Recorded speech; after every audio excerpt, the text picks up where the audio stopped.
Not all revenge burns. Some glows. Some feels like sitting in a quiet room hearing only your own breath and realizing you survived them. I learned something through this mess, that real love, should never require silence, or sacrifice without return, or being the punchline of people you once saved. Kindness is only powerful when it's given to those who know what it's worth. And forgiveness, it's not about forgetting what they did, it's about choosing who deserves space in your peace.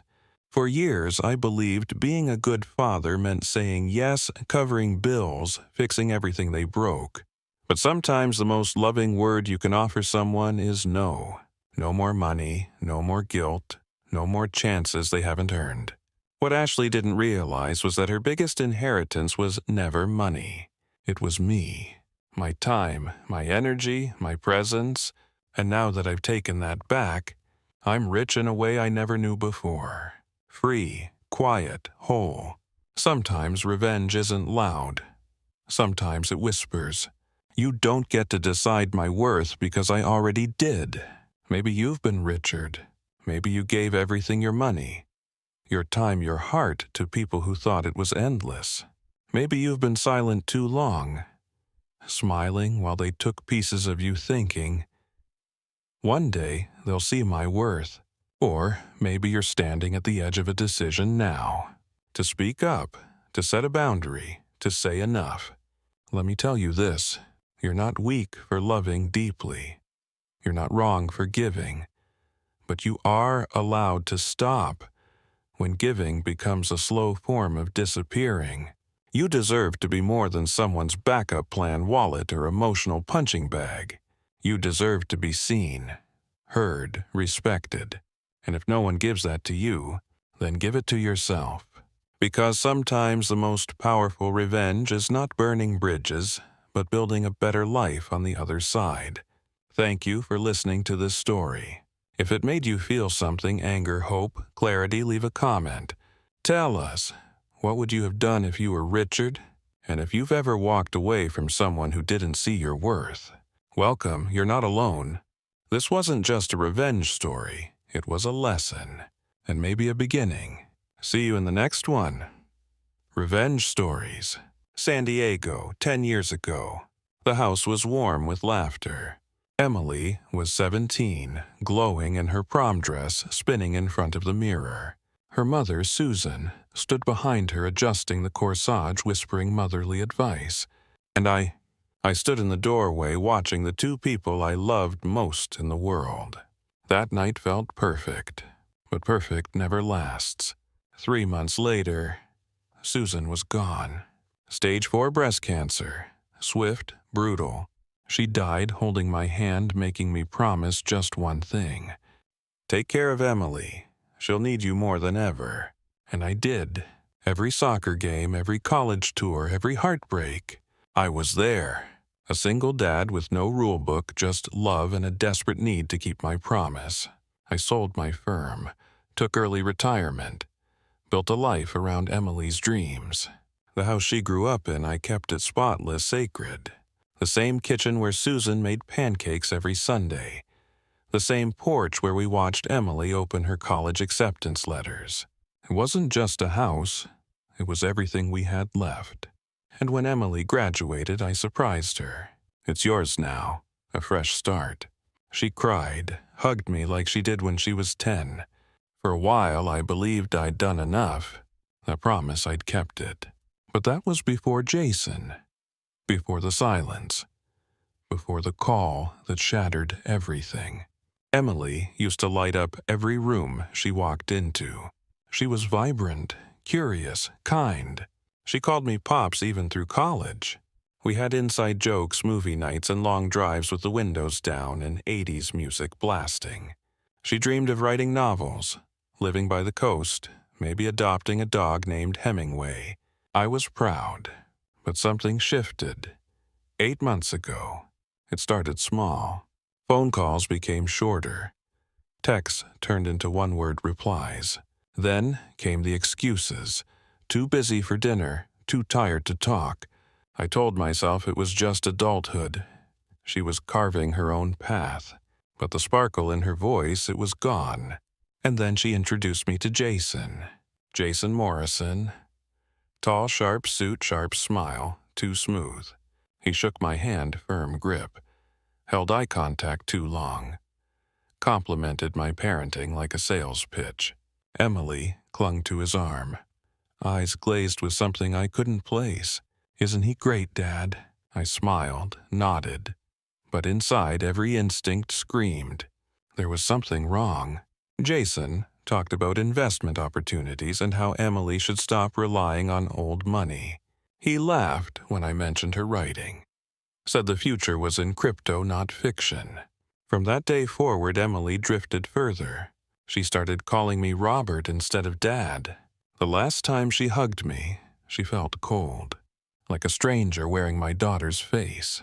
And in that moment, I knew Jason wasn't just a boyfriend. He was a storm, and Emily was already in the eye of it.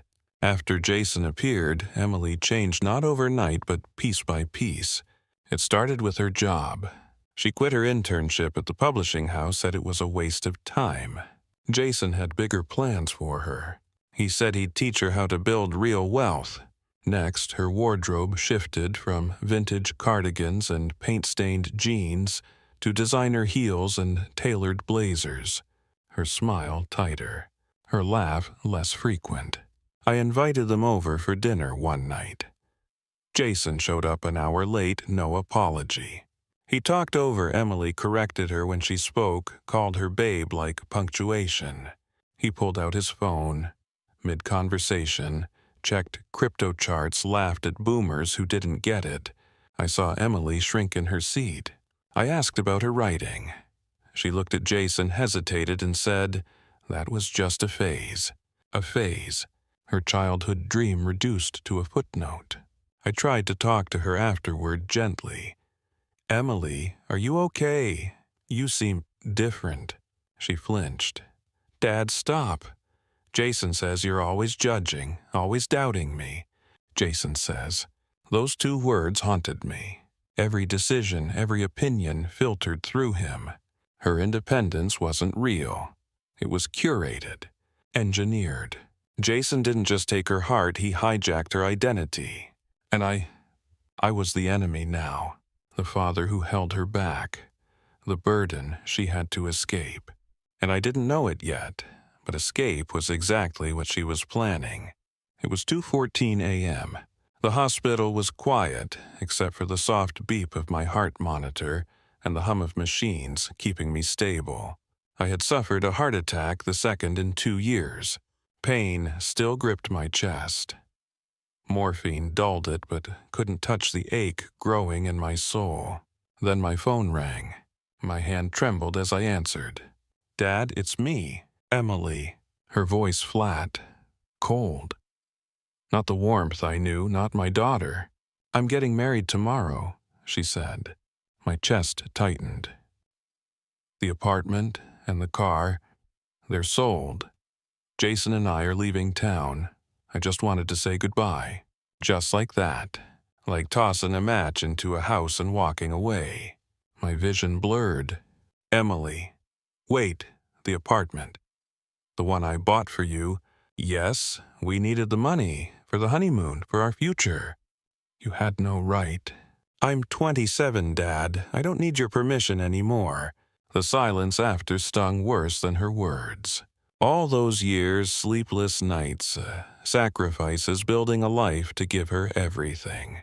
Gone. Traded for promises and crypto dreams. But even as my heart monitor screamed for help, I whispered calm and steady. "Okay, but you forgot one thing."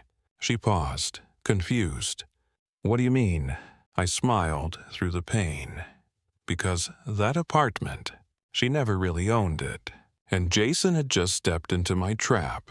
The next morning, I checked myself out of the ICU against medical advice. Doctors warned me, stress like this could kill you. I smiled politely, but inside I was sharpening knives. Not out of anger, but precision. 30 years in real estate law had taught me one thing. Trust is paper, and paper wins wars. I went home, Poured myself a black coffee, opened the safe in my study. Inside were documents no one but me had seen in years. Emily's apartment. It wasn't in her name.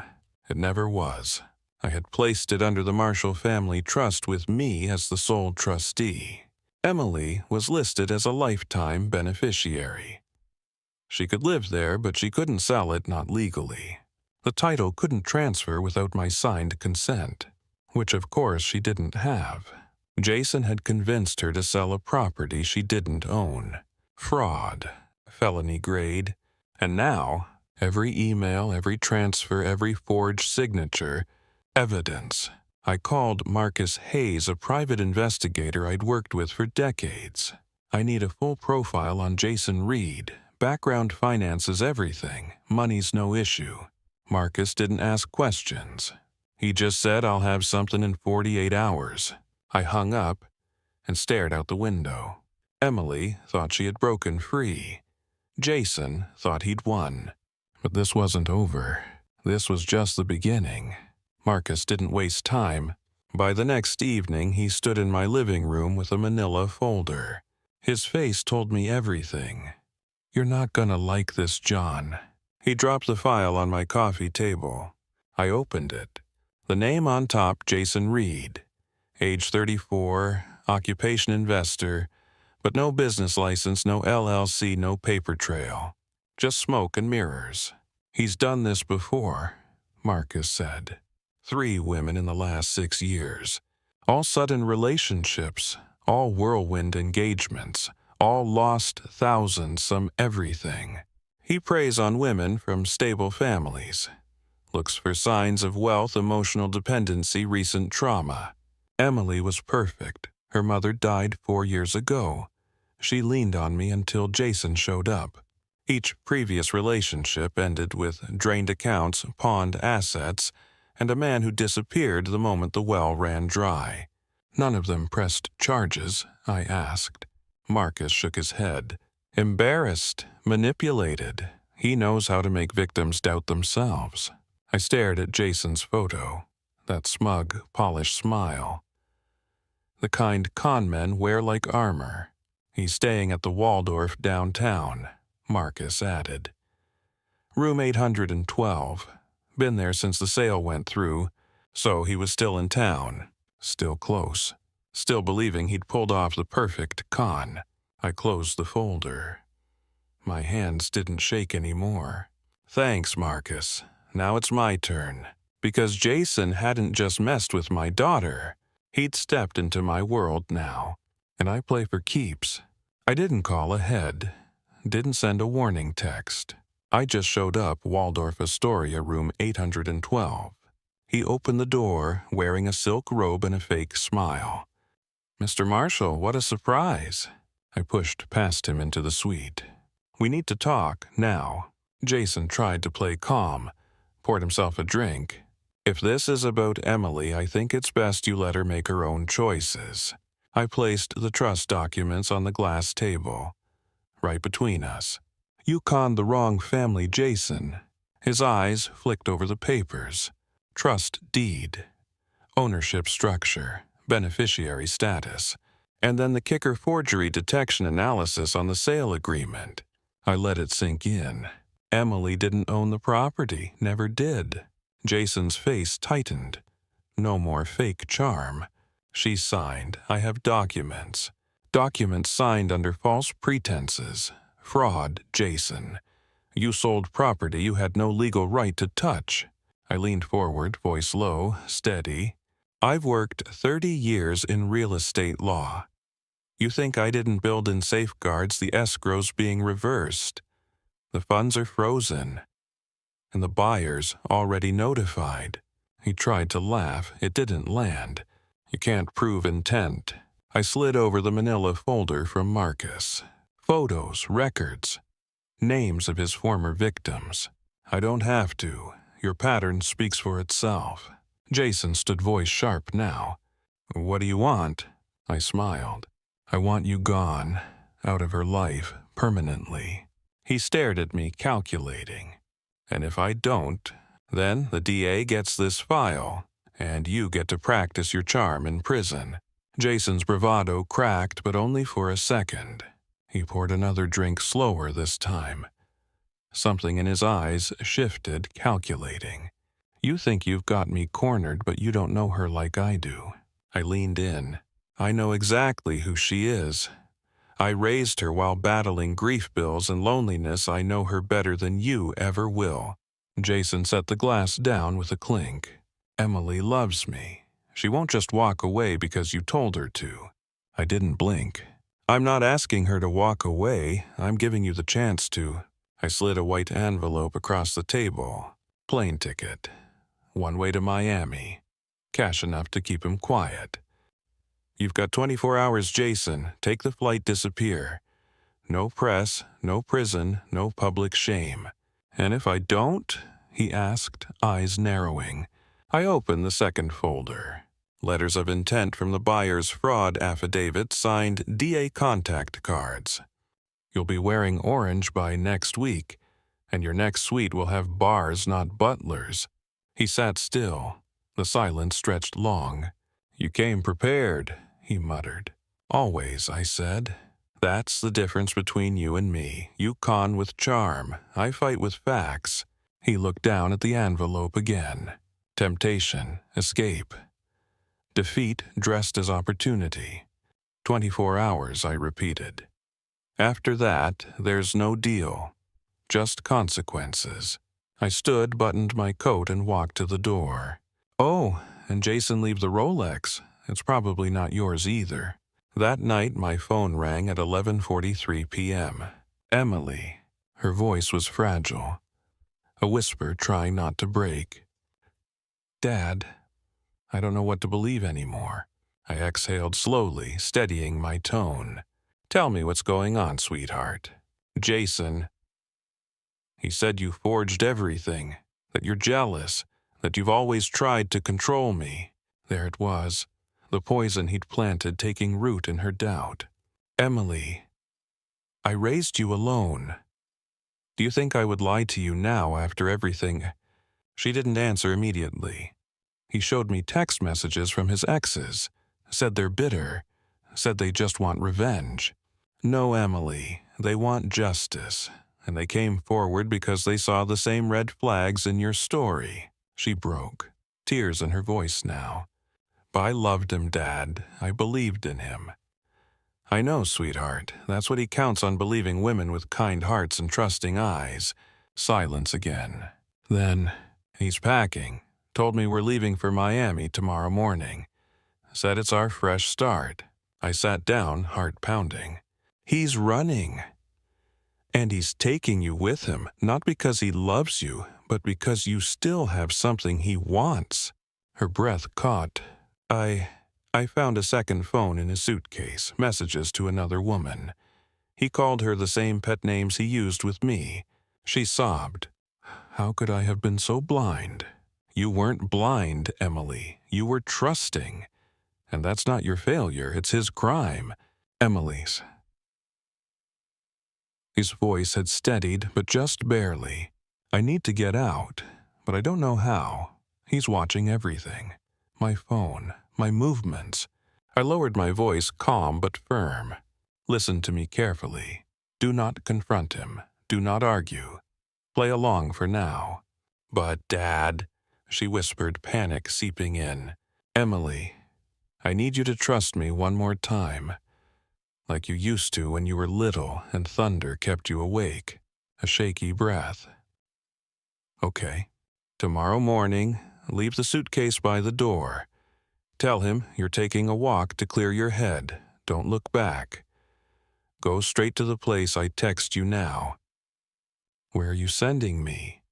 "To someone who knows exactly what you're going through. Someone who survived him. Jennifer Walsh."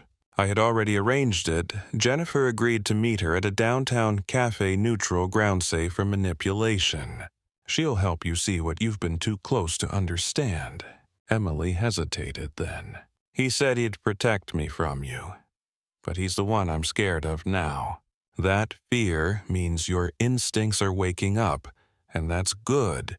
It means he's losing control. The next morning I waited. Every second ticked like thunder in my chest. Then, a single text. I'm with her. He doesn't know. I'm safe.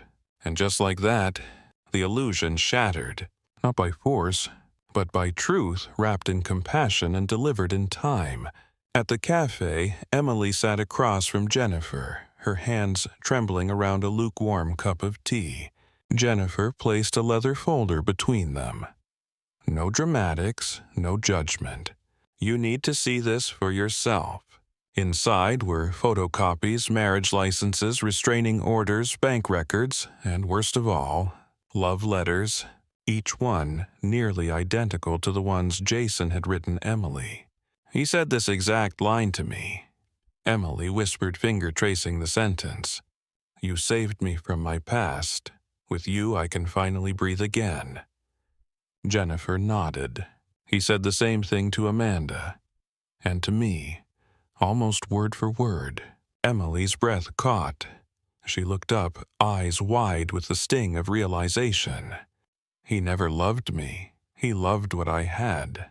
Jennifer gently placed a photo on the table. Jason and Amanda, smiling, holding hands at a fundraiser just months before he drained her savings and vanished. He's done this for years, Emily. You're not his first victim. But you can be his last. Tears welled up, not from sadness, from fury. He was going to take everything. Jennifer's voice was steel. He still might, unless we act now.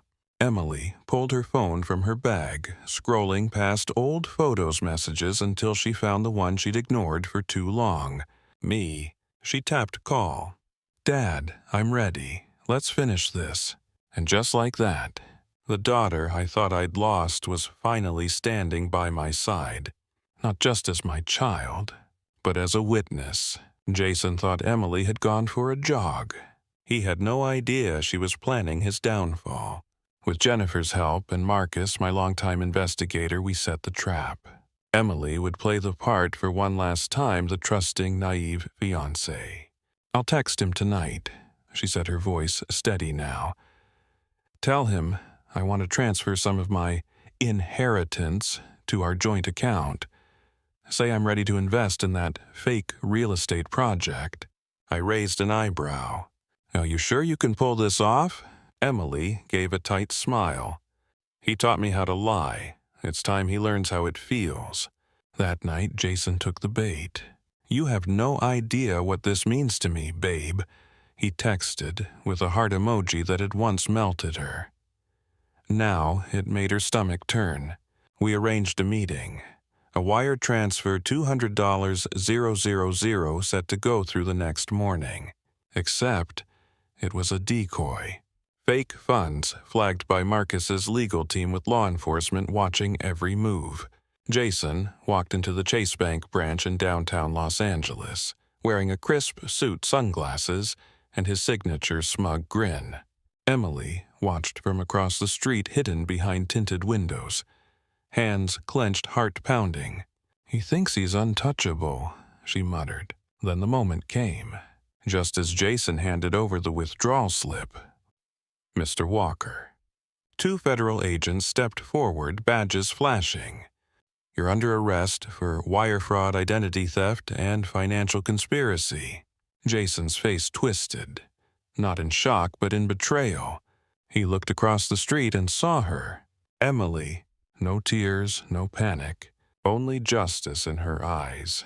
By the time Jason was booked into county jail, the press had the story. Local news flashed his mugshot across the screen. Jason Reed, romance con man arrested in $500,000 scam. But it didn't stop there.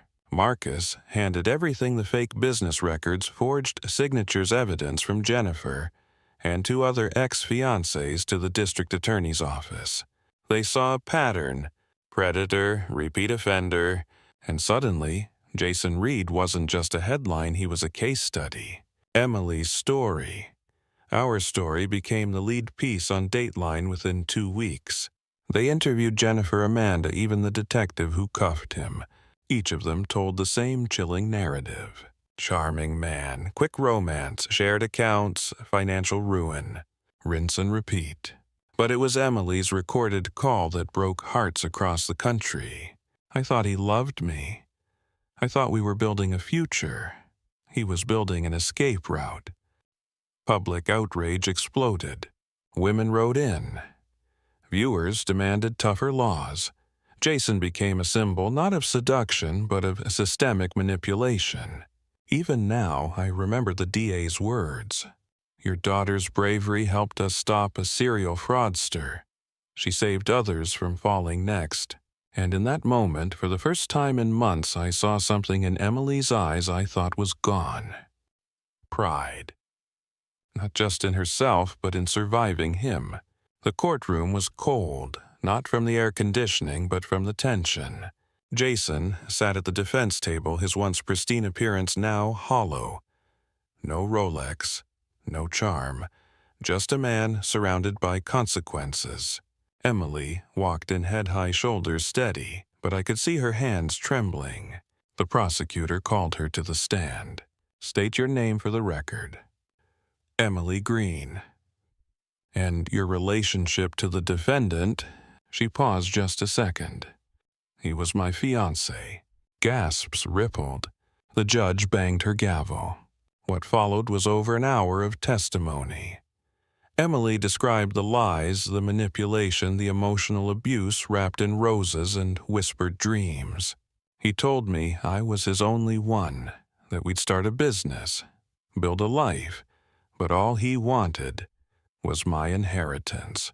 She held up the forged sale documents for my home, the one he convinced her to sign while I was sedated in the ICU. He said I was rescuing us. Her voice broke, then steadied. But I was just feeding the trap. The defense tried to discredit her. Isn't it true you voluntarily gave him access to your accounts? Emily met the lawyer's gaze. I voluntarily loved a man who made a career out of deception. That doesn't make me guilty. That makes me his last victim. Silence. Then the judge nodded. The jury was watching. The truth wasn't just being spoken, it was being felt. And Jason Reed knew this wasn't his trial. This was his unmasking. The verdict came in fast. Guilty on all counts. Jason barely blinked, as if his brain couldn't process a world where he wasn't in control. But for me and Emily, that moment was everything. The courtroom emptied slowly. Reporters buzzed. Lawyers whispered. But we sat in silence. She finally turned to me. Dad, it's over. I smiled softly. Not a victorious smile, a weary one, like a soldier walking away from a battlefield he never wanted to fight. It's just beginning, I said. Now we heal. The next few weeks were quiet. No headlines, no courtrooms, just mornings with coffee and real conversations. Emily started therapy. She volunteered at a center for domestic fraud victims, helping women who, like her, mistook manipulation for love. One evening, she brought over a box. Inside photos, letters, the engagement ring. She looked at me. Do you want to help me burn the past? We lit a fire in the backyard, watched it turn lies into smoke, pain into ash. When the last photo curled into flame, she said, he stole my trust, but not my future. And as the sun dipped behind the hills of Santa Barbara for the first time in over a year, I saw her smile. Not the forced kind, not the broken kind, but the smile of a woman who had been hurt and chosen to rise. That's the thing about revenge. It's not always loud. Sometimes it's just walking away stronger than the person who tried to break you. The courtroom was empty now. The lights dimmed. The echo of the gavel still lingered. Jason was gone, finally convicted. But justice didn't feel like triumph. It felt like peace. Emily stood beside me, her eyes clear, no longer clouded by shame or fear. She reached for my hand. I'm sorry for not listening. I smiled. Not because of the apology, but because she'd come back from a place many never return from. She survived. 8 months ago, I watched my daughter disappear into a relationship I couldn't save her from. No argument, no evidence, no warning could pierce the fog she was under. But now, she was standing tall not as a victim but as a woman who reclaimed her story. We walked out of the courthouse into a crisp New York autumn. Leaves spiraled around us. The city roared back to life.